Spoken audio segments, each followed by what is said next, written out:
The Bureau of Labor Statistics just out with payroll revisions, and it's going to be revised. It will be revised down by about 360,000 in the preliminary estimate. Joining us now from more is Bloomberg's Michael McKee. Mike, can you put this number into context for us, please? Yes, every month the Bureau of Labor Statistics reports on the number of jobs that were created by surveying companies around the country.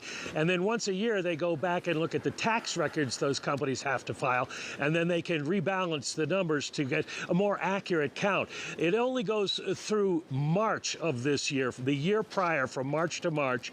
And as you mentioned, 306,000 fewer jobs likely created during that time period.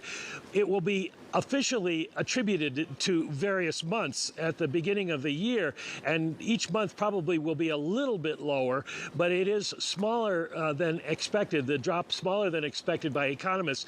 So it does suggest that there's still strength in the labor market, and that what we saw over the last year was not any kind of mirage. Mike, is there a horse just out of shot? I'm wondering, is it there? Am I about to hear it kind of winnowing? The hat, I think, is very impressive. It goes very well with the Jackson. You are perfect. The Jackson Hole setup works very well. Mike, it is an incredible image. I don't really know how to talk about the data when you are in such a fantastic place with such a fantastic hat on, but I must.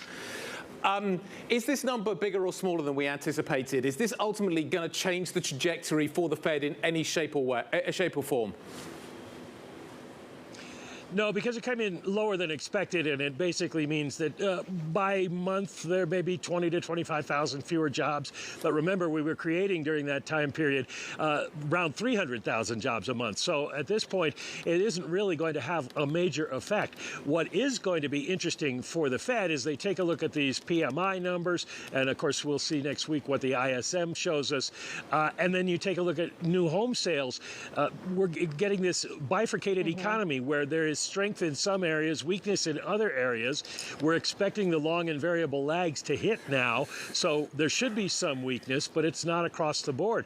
So what do you do about raising rates at your next meeting? And I would think that Friday we'll hear Jay Powell say, we're just going to keep an eye on things.